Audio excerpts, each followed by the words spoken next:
রং বেরঙের ফুলের মাঝে আমাদের মনটাও হয়ে যায় রঙিন।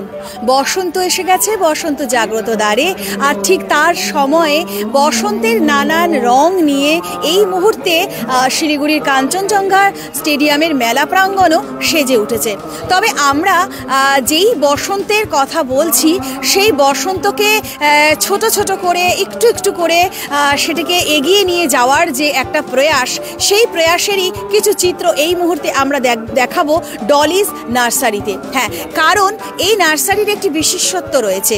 কারণ এই নার্সারি যিনি চালান তিনি একজন একেবারে হাউসওয়াইফ, কিন্তু তা সত্ত্বেও তার যে প্যাশন এবং তার ভাবনাকে সঙ্গে করে নিয়ে তিনি এইভাবে সাজিয়ে তুলেছেন তার এই সম্ভারকে। এবং এই মুহূর্তে কাঞ্চনজঙ্ঘা স্টেডিয়ামে যে পুষ্প প্রদর্শনী আয়োজিত হচ্ছে তার মধ্যে কিন্তু তার স্টলও লেগে গিয়েছে।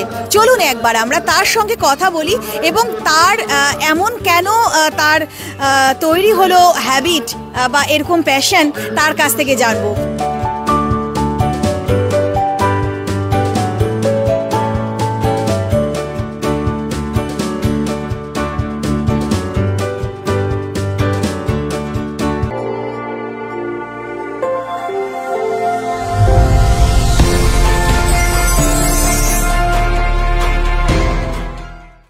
তবে হ্যাঁ, একটা কথা ঠিক যে গাছ সত্যি আমাদের সকলের প্রাণ, আর সেই গাছকে বাঁচিয়ে রাখার জন্য তার যে উদ্যম চেষ্টা সেটি কিন্তু সত্যি বলার মতো।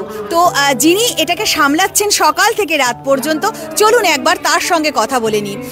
আপনি কবে থেকে এটা শুরু করেছেন ঠিক এই কাজগুলো করা? অ্যাকচুয়ালি এটা আমার খুব ছোট থেকেই খুব শখ ছিল গাছ নিয়ে একটু কাজ করবো, গাছকে আমি খুব ভালোবাসি ছোট থেকে। তো 6 বছর রানিং চলছে। হ্যাঁ, 6 বছর। তো কিরকম ভাবে সময় দেন এই গাছদেরকে?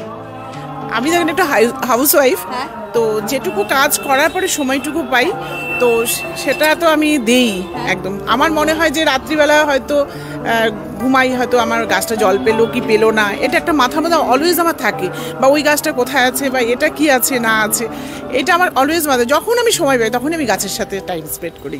তো এই যে এখন যেটা দেখা যাচ্ছে যে আপনার এখানে যা যায় নার্সারিতে এত ধরনের গাছ আপনি রেখেছেন, এগুলো কি সব নিজেই আপনি পরিচর্যা করেন? আমার বাগডোগরায় ফার্ম আছে, তো আমার কাজের সহকর্মীরাও আছে, ওনারাও করে, এবং আমি নিজে করি এগুলো সব মেনটেনেন্সগুলো, কোন গাছে কি দিতে হবে কি করতে হবে সবকিছু আমি মেনটেনেন্স করি। তো এই যে একটা গাছের যখন একটু ছোট একদম অঙ্কুর যদি বলি চারা, আর তারপরে একটুখানি ওকে ধীরে ধীরে করে ফুলে ফেপে ওঠা, তো ওই ব্যাপারটা, ওই অনুভূতিটা কেমন? ঠিক হচ্ছে একটা ছোট বাচ্চা যেরকম মা কেয়ার করে বড় করে, ঠিক ওরকম মনে করেন যে আমি যদি কেয়ারটা ঠিক মতো না করি প্ল্যান্টসটা কিন্তু মরে যাবে।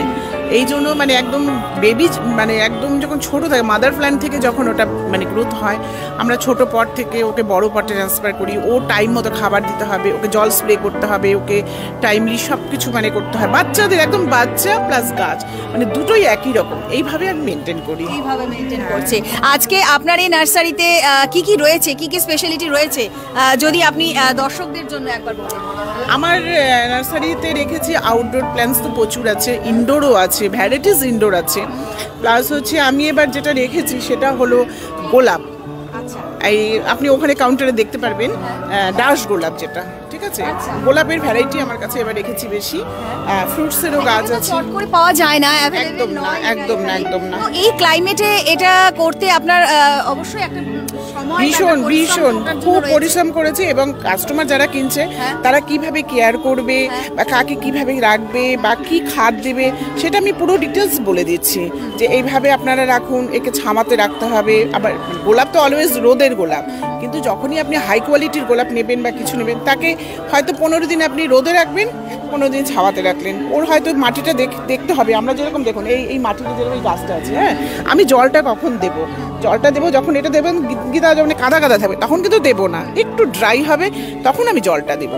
আর জল হলে ফ্লাওয়ারিংয়ে কোনোদিন জল দিতে হয় না, সবসময় অলওয়েজ গাছের গোড়াতে জলটা দিতে হয়। আর ড্রেনেজটা মাস্ট হচ্ছে মাথায় রাখতে হবে, যাতে জলটা ভালো মতো বেরিয়ে যায়। ড্রেনেজটা আপনাকে ক্লিয়ার রাখতে হবে। Every drop of water counts. SBM Gold's water tank is the most sustainable and durable water storage solution available. Our hashtag Asli Commitment. আর টাইম মতো সার, তাকে টাইম মতো সব কিছু করলেই এরকমই মেনটেন করা যাবে। একবার ভিউয়ার্সদের জন্য আপনার নামটা? আমার নাম হলো ডলি ভার্মা। তো একেবারে ডলি নার্সারি এ কারণেই, এবং ডলি ভার্মা এইভাবেই তার যে সময়টাকে সেটাকে অতিবাহিত করছে এবং ভীষণ সুন্দরভাবে। আরেকটা কথা হলো, আমি লনের কাজ করি, মানে বড় বড় রেশর প্রেশর যে বানায়, যে ডিজাইন করে, এটারও আমি কাজ করি। এবং আমি দর্শকদের বলতে চাই যে যদি কেউ বানাতে চায় বা কেউ মানে প্ল্যান্টেশন করতে চায়, এগুলো কাজ আমি করে দিতে পারবো। তাই আমি দর্শকদের যে আমার কাছে আসুক এবং সাজেশন নেক এবং আমাকে কাজ করার সুযোগ করে দেখ। একদম, তিনি কিন্তু চাইছেন উৎসাহ, কারণ এই কাজের উৎসাহটা কিন্তু সেটাই যখন এটা উনি বললেন যে একটা ছোট গাছ যখন আস্তে আস্তে বড় হয় এবং যখন তার মধ্যে ফুল ফল ইত্যাদি হয়, তার মধ্যে যে একটা আলাদা আনন্দ বা পরিতৃপ্তি পাওয়া যায়, সেটার মতন আর পরিতৃপ্তি কিছু নেই। আর গাছকে বাঁচিয়ে রাখার দায়িত্ব তো আমাদের সকলেরই। তাই ডলি দির মতন এরকম যদি প্রচুর মানুষ এগিয়ে আসেন, তবে আমাদের এই ধরিত্রী সতেজ, সুন্দর এবং সবুজ থাকবে। আমাদের অক্সিজেনের অভাব কিন্তু একেবারেই হবে না। তাই আজ কিন্তু আমরা ডলি নার্সারিতে যখন এসে হাজির হলাম, তার নানান ধরনের যে সম্ভার, গাছের সম্ভার আমরা লক্ষ্য করলাম এবং সেই সম্ভারের কিছু চিত্র আপনাদের সঙ্গেও আমরা ভাগ করে নিলাম।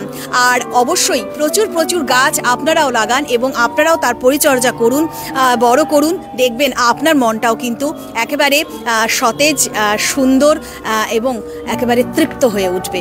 তো আমরা ছিলাম আজ কাঞ্চনজঙ্ঘা স্টেডিয়ামের এই পুষ্প প্রদর্শনীতে, আর তার থেকে একটু বিশেষ কিছু আমরা তুলে ধরলাম আপনাদের জন্য।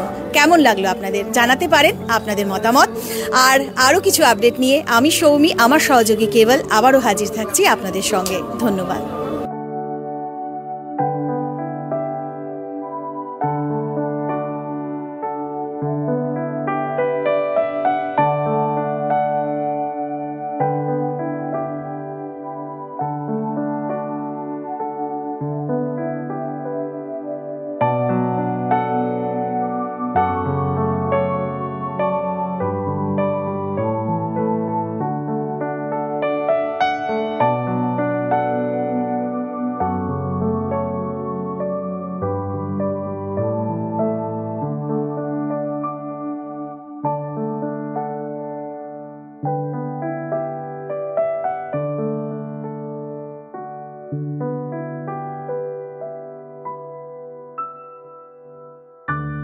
নাগাল্যান্ড স্টেট দিয়ে 200 গোল্ড মান্থলি লটারি, প্রথম পুরস্কার 1,50,00,000 গ্যারান্টেড। টিকিটের মূল্য 200 টাকা। প্রথম পুরস্কার শুধু বিক্রি হওয়া টিকিট থেকেই।